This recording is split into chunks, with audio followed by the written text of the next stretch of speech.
Good morning बच्चों, कैसे हैं आप सब। 7th क्लास की गणित की कक्षा में आप सबका स्वागत है। ठीक है बच्चों, हम चैप्टर नंबर 8 व्यंजकों का गुणनफल एवं सर्वसमीकाएँ पढ़ रहे थे।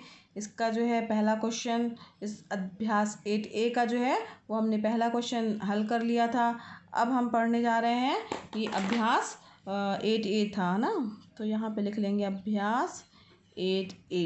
अब इसका पहला क्वेश्चन हम कर चुके हैं और अब हम करने जा रहे हैं सेकंड नंबर का क्वेश्चन, गुणनफल ज्ञात कीजिए। तो इसका पहला पार्ट दिया हुआ है, इसके भी कई पार्ट है बच्चों, इसके 7 पार्ट दिए हुए हैं इस प्रश्न के। ठीक, तो इसका पहला पार्ट है वो देखते हैं, आइए देखते हैं कैसे हल करना है इसे।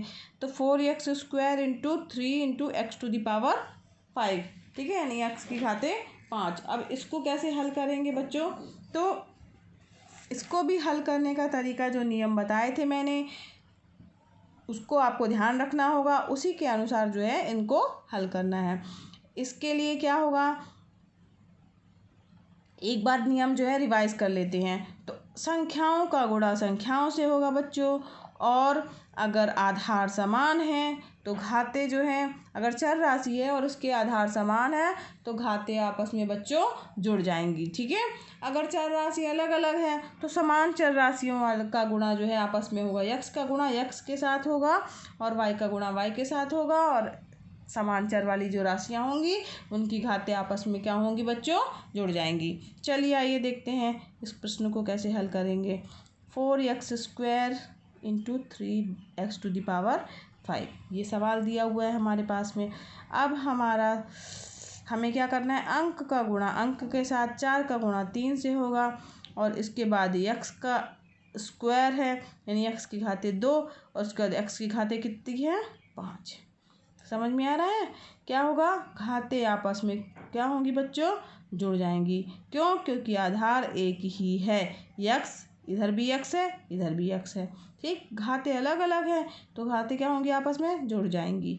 क्या हो जाएगा ये, 4 गुणे 3, 4 तिहाई 12, और x की घातें कितना हो जाएगा बच्चों, 2 और 5, 5 2 7। ठीक, तो इसका क्या आंसर हो गया, 12x टू द पावर 7। ये इसका क्या हो गया बच्चों, आंसर हो गया। समझ में भी आया ना बच्चों कैसे आ गया ये इसका गुणनफल ज्ञात करना हुआ। ठीक है बच्चों, तो ये जो नियम मैंने बताए हैं इनको ध्यान रखते हुए जो है इसके पार्ट जो और दिए हुए हैं वो सभी पार्ट जो हैं बहुत सरल से हैं, वो आपको करने हैं।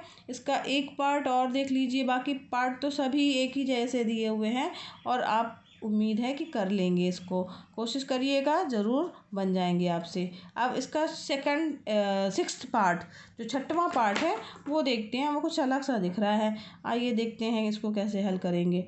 दिया हुआ है 6वां पार्ट इसका, -3/8 एक्स की घातें 4 YZ, ये कोष्टक के अंदर दिया है। अब उसमें क्या गुणा करना है, -16 YZ², इसका हमें गुणा करना है बच्चों। ठीक है, चलिए आइए देखते हैं इसको कैसे हल करेंगे। तो अब यहाँ पे ध्यान दीजिए, इसको हल करने के लिए सबसे पहले क्या करेंगे, तो यहाँ पर मैंने बताया अंकों का गुणा अंकों के साथ होगा, यानी -3/8 का गुणा किसके साथ होगा, -16 के साथ में। ये -3/8 हो गया और ये -16, अंक का गुणा अंक के साथ हो गया। अब यहाँ पर देखते हैं बच्चों, यक्स की घातें कितनी हैं, 4 है। क्या यहाँ पे कोई यक्स की घात दिख रही है, नहीं दिख रही है, तो वो वही रहेगी। ठीक है, यानी एक्स में कोई और चीज़ें जुड़ेंगी नहीं, घातें जुड़ती है ना बच्चों, तो नहीं है तो इसमें कुछ नहीं जुड़ेगा। अब वाई देखते हैं, यहाँ पर वाई की घात कितनी है बच्चों, 1, यहाँ पर वाई की घात कितनी है, 1, तो घातें क्या होंगी, आपस में जुड़ जाएंगी। समझ में आ रहा है ना, ध्यान से समझिएगा बच्चों। अब यहाँ पे जेड की ओर चलते हैं, यहाँ पे जेड की घात कितनी है, अगर कुछ भी नहीं लिखा है, जैसे खाली जेड दिया है, घात के रूप में कुछ भी नहीं लिखा है, तो इसका क्या तात्पर्य होता है कि उसकी घातें 1 है। ठीक है, तो यहाँ पे जेड दिया है खाली, तो उसकी घात कितनी हो गई, 1। अब यहाँ पे कितना दिया हुआ, जेड की घातें 2, तो ये इस घातें आपस में जुड़ जाएंगी क्योंकि आधार समान है, यानी जेड है, इधर भी जेड है इधर भी जेड है। ठीक है, आइए चलिए देखते हैं क्या प्राप्त होता है। यहाँ माइनस का गुणा माइनस के साथ में होगा, तो माइनस और माइनस क्या हो जाएगा बच्चों, प्लस हो जाएगा, और 16 दूनी 32, 16 तिक 48। ठीक है, तो क्या हो जाएगा यहाँ पे, ये हाँ ध्यान दो बच्चों, ये कट भी रहा है, 8 एकम 8, 8 दूनी 16, ठीक, और माइनस माइनस प्लस हो गया, 3 दूनी क्या आ जाएगा बच्चों, 6 आ जाएगा। अब यहाँ पे देखो x की घातें कितनी आ रही हैं, 4, y की घातें कितनी आ जाएंगी, 1 धन 1 यानी 2, z की घातें कितनी प्राप्त हो जाएंगी, 1 धन 2 यानी 3, ठीक है। तो ये देखिए ये हमारा आंसर आ गया, यही हमारा क्या है, आंसर है, क्योंकि हमें गुणनफल ही तो ज्ञात करना था, ठीक है। तो समझ में भी आ गया होगा आपको कि ये क्वेश्चन कैसे हल किया गया है। इसी तरीके से इसके जो है सारे पार्ट दिए हुए हैं, इनको आपको हल करना है बच्चों, ठीक है। तो इनको हल कर लीजिएगा, ये सारे आपके पार्ट जो है, जो बचे हुए पार्ट हैं वो आपके होमवर्क हैं। अब आइए चलते हैं क्वेश्चन नंबर 3 की ओर। हाँ बच्चों, इसका क्वेश्चन नंबर 3 कह रहा है निम्नांकित के गुणनफल ज्ञात कर मान ज्ञात कीजिए, ठीक है। इनका पहले हमें क्या करना है बच्चों, गुणनफल ज्ञात करना है, इसके बाद मान ज्ञात करना है, ठीक। पहला इसका पार्ट दिया हुआ है x की घातें 2 गुणे 7 x की घातें 5 गुणे 1/7 x की घातें 3 गुणे -6, ठीक है, यक्स, ठीक। तो इनका गुणनफल जो है वो हमें ज्ञात करना है, और उसके बाद x=1 पर हमें क्या ज्ञात करना है बच्चों, मान ज्ञात करना है। चलिए आइए देखते हैं इस सवाल को कैसे हल करेंगे। तो सबसे पहले क्या दिया है, x² × 7x⁵ × 1/7 x की घातें 3 × -6x। अब इसका आपस में हमें क्या करना है बच्चों, गुणा करना है। क्या बताया था मैंने, अंकों का गुणा जो है वो अंकों के साथ में होगा, ठीक। तो यहाँ पे कोई अंक है नहीं है, यहाँ पे क्या है 7, यहाँ पे गुणा इसके साथ क्या है 1/7, यहाँ पे क्या है -6, तो इनका आपस में गुणा हो जाएगा, ठीक है बच्चों।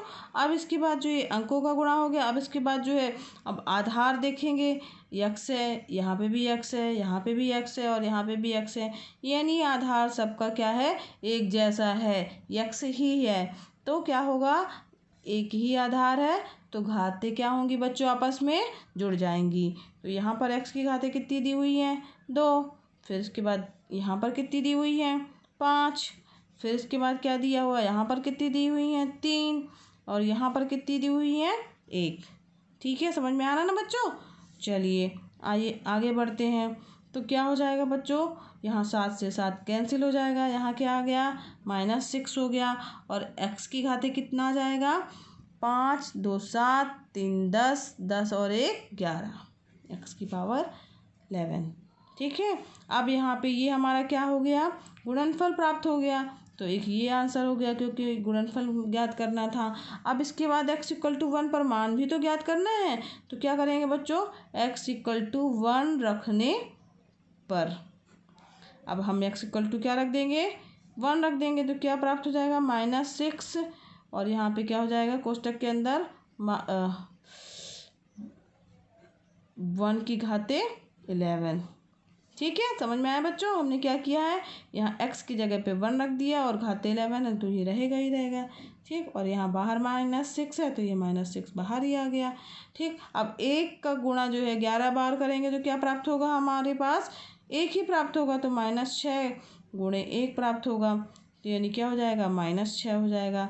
समझ में आया, यही हमारा क्या हो गया बच्चों, आंसर प्राप्त हो गया, ठीक है। -6 का गुणा 1 से होगा तो -6 प्राप्त हुआ, और ये हमारा मान ज्ञात हो गया। गुणनफल भी हमने ज्ञात कर लिया, और x=1 पर इस दिए गए बहुपद का जो है वो दिए गए बीजीय व्यंजक का मान ज्ञात हो गया। समझ में आया ना बच्चों कैसे ज्ञात करना है, ठीक है। चलिए इसका जो सेकंड पार्ट दिया हुआ है वो भी बिल्कुल इसी तरीके से है।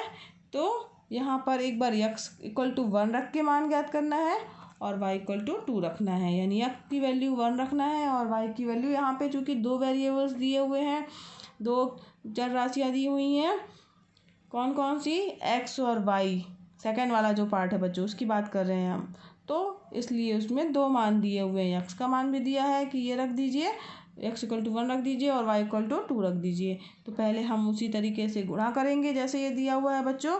अब उसके बाद फिर जो भी हमारा आएगा उसमें एक बार x=1 और y=2 रखेंगे, ठीक है। जो प्राप्त होगा वो हमारा आंसर होगा। तो इसका सेकंड पार्ट क्या है आपका होमवर्क है। चलिए आइए देखते हैं क्वेश्चन नंबर 4 हमारा क्या कह रहा है। हाँ बच्चों, चौथा क्वेश्चन इसका दिया हुआ है, एक खेत में 2x क्यारियाँ हैं। ठीक है, प्रत्येक क्यारी में XY पंक्तियाँ हैं। प्रत्येक पंक्ति में y² टमाटर के पौधे लगे हैं। ज्ञात कीजिए खेत में कुल कितने पौधे लगे हैं, और यदि x = 3 और y = 2 तो पौधों की संख्या कितनी है। ठीक है, तो यहाँ पे ध्यान दो बच्चों कि इसके लिए क्या कैसे करेंगे हम।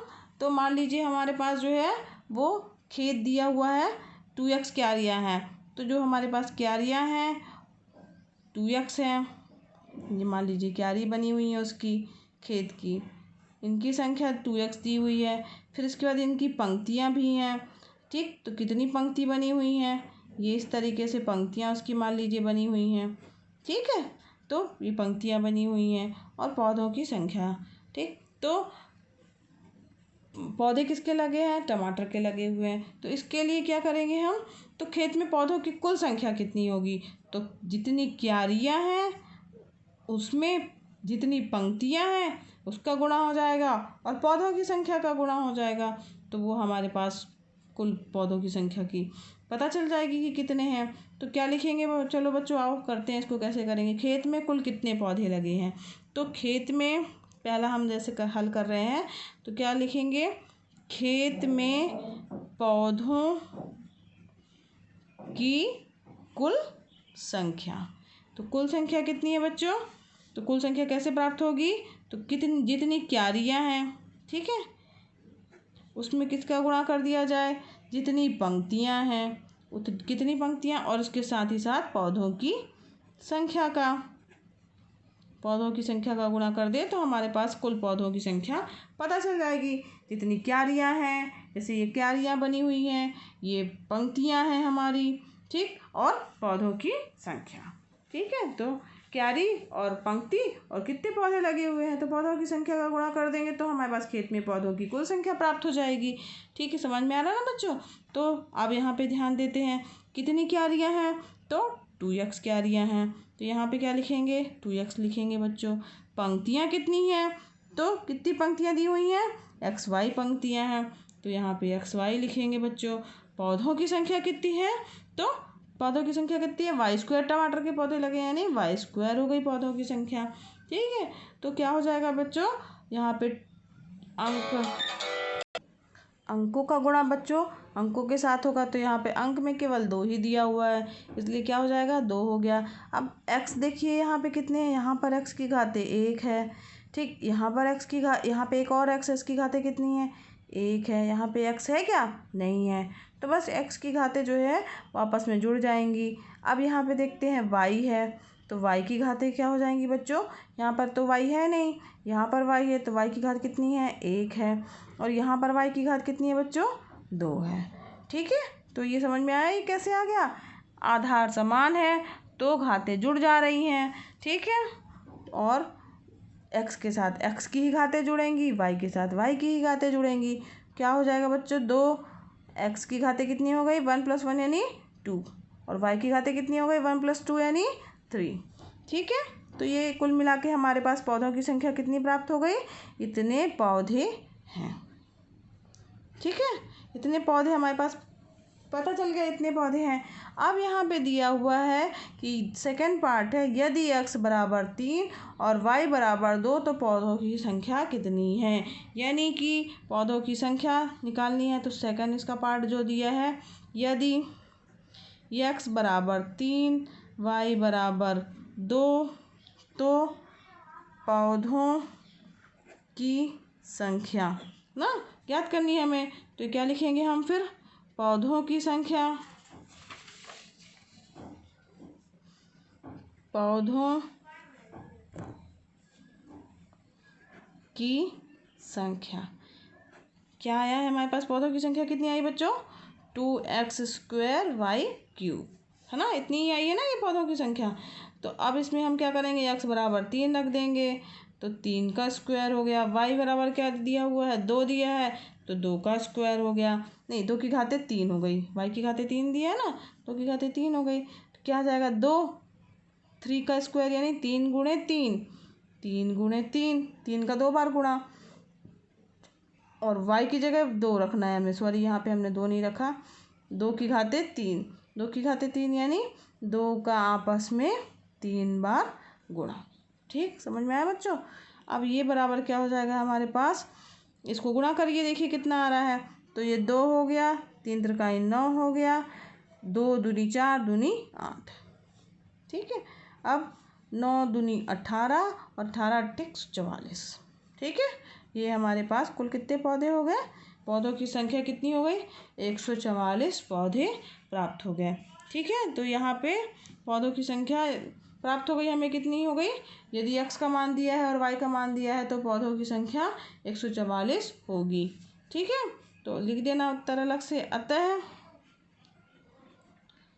पौधों की संख्या 144 होगी। ठीक है, चलिए ये प्रश्नावली यहीं पर समाप्त हुई। अभ्यास 8A जो है यहीं पर ख़त्म हुआ। अब हम कल पढ़ेंगे अभ्यास 8B।